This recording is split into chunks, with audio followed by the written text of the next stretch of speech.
Almost a month ago, the Supreme Court overturned the Conservative government's controversial deportation plans.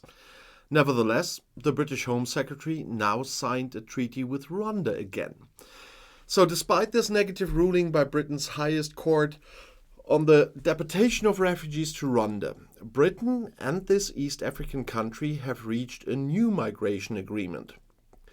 British Home Secretary James Cleverly and Rwandan Foreign Minister Vincent Biruta signed a corresponding agreement on Tuesday in the Rwandan capital Kigali. Cleverly and Biruta pointed to the high motivation on both sides to adapt the agreement to the ruling. "We have no plans to withdraw from the partnership," as the Rwandan Foreign Minister said at a joint press conference.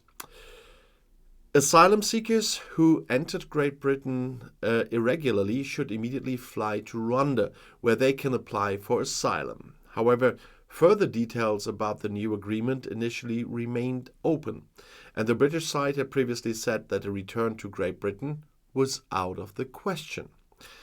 The Home Office in London announced that the agreement would take into account the concerns of the Supreme Court, where they said Rwanda is not a safe country.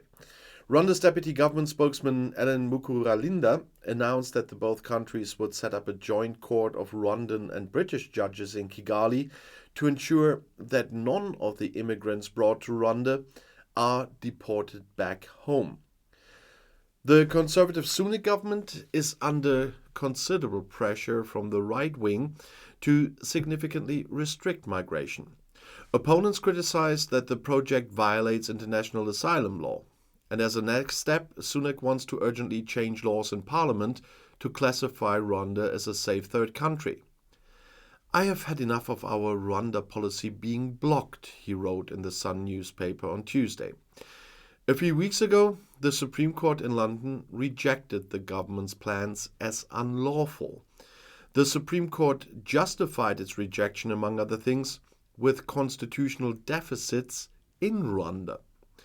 The British government had already announced last Monday that it would tighten visa conditions for foreign workers as well. From spring 2024, skilled workers will have to earn at least £38,700 instead of the previous £26,200 annual salary in order to be allowed to come to Great Britain.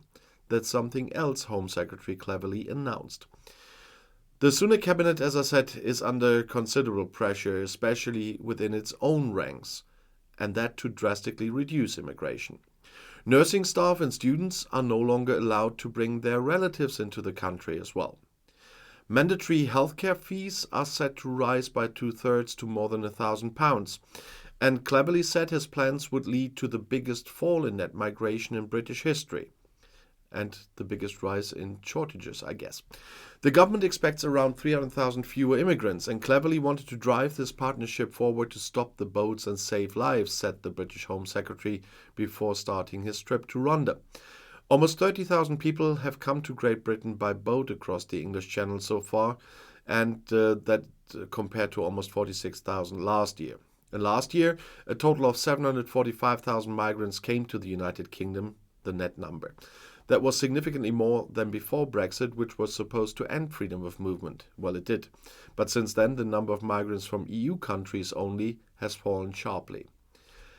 However, a new points-based immigration system led to significantly more people immigrating from non-EU countries. But combating illegal immigration is a top issue for Britain's Conservatives. In the heated debate, politicians are now not only calling for a stop to unauthorized immigration. The Conservative British government wants to significantly restrict migration and is tightening visa conditions for foreign workers, as I said. And I was talking about labor shortages so much that I cannot understand how they can talk about this.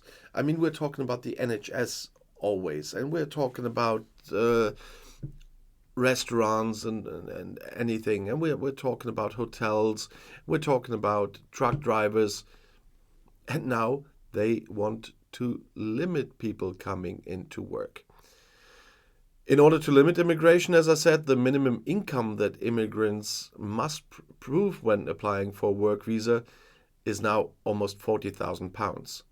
Who earns this in most of those jobs?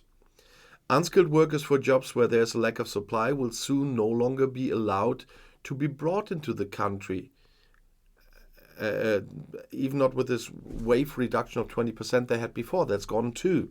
And in addition, the reunification of family members of healthcare professionals and foreign students in Great Britain will be stopped, with only a few exceptions. A significant number of family members use public services and do not contribute to the growth of the economy, is what Cleverly said.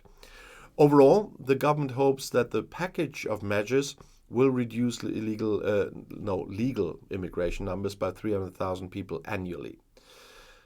But Cleverly said an upper limit would be impractical. But that means that nursing staff and students are no longer allowed to bring their relatives into the country, and mandatory healthcare fees are also rising by 2/3, and that's the £1,000 I mentioned earlier. But if that really leads to the biggest fall in net migration in British history, or to the biggest Labour problem, and I don't mean the party in Britain in history, that remains to be seen. Because this idea is something that I cannot grasp. They need immigration, as we do here in Germany. In Germany, we have a different problem. We have refugees coming in and a lot of people coming in that are not even refugees, but we have no proper way of dealing with the whole thing. But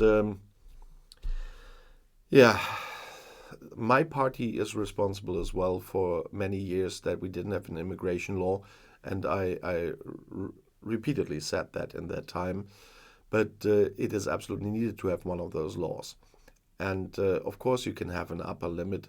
If you know how many people you need, you can set a proper immigration law and you can set an upper limit on the legal migration. But with their deportation plans and everything that's coming, they now say they have prisons overfilled with foreign prisoners and stuff, and they even want to do an agreement with Albania about this. But to prevent overcrowding in prisons, the British government has now announced new emergency regulations as well. And accordingly, foreign citizens who commit crimes in Great Britain should receive shorter prison sentences in the future, but will then be deported to their home country after serving their sentence. The prison term could be shortened by 18 months, at least as reported by the British daily newspaper The Telegraph.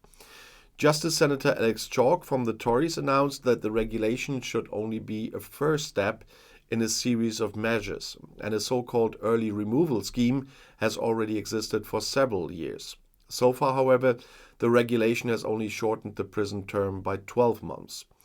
It was used when imprisoning foreign citizens, except when they were accused of terrorism. There are currently around 10,500 foreign nationals in British prisons. It is right that foreign criminals are punished, but it can't be right that some of them sit in prison and cost us 47,000 in tax money a year when they could be deported, said Chalk, justifying the measure. Instead of housing criminals at the expense of the law-abiding public, as he put it, it makes more sense to take measures to get them out of the country and ensure that they never come back. Under the new rule, a British and a Polish member of a drug trafficking gang would both receive prison sentences of around 6 years. While the British citizen would have to serve at least 3 of them, the Polish citizen could be released after just 1.5 years, but would then be deported to Poland, and he is not allowed to re-enter Great Britain. The House of Lords criticized the plans as ill thought out. Committee member and former Lord Chief Justice Thomas of I can't pronounce that Welsh, said it could appear the foreigners were having their sentences reduced to ensure British citizens could continue to be imprisoned. And the risk is that foreign nationals will perceive fewer barriers to committing crimes, thereby undermining trust in the justice system, said the former Lord Chief Justice. In addition to the deportation measures, the Ministry of Justice is planning other concepts. Prison sentences of less than 12 months should not be served in prison, but rather with community work. In addition, the country of Albania is to be paid a total of £8 million if it takes in its 200 most dangerous prison inmates. And these include 17 perpetrators with life sentences, which they will then serve in Albanian prisons. And if you want to know more, the next video is right here in the end screen. I'll see you there. I'll be back.